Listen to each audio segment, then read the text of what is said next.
just to give you the current situation. I am about to land sa Hague. Galing ako Dubai. Stopover for it's a long haul, it's a long flight. Okay ako. Do not worry. And I think this is something to do with the law and order noon.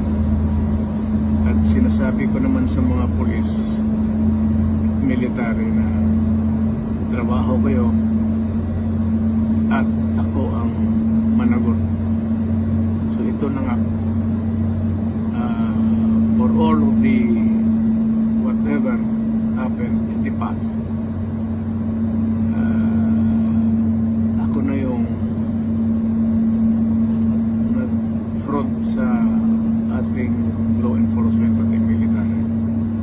Sinabi ko na I will protect you and I will, ako ang managot sa lahat. This will be a long legal proceedings.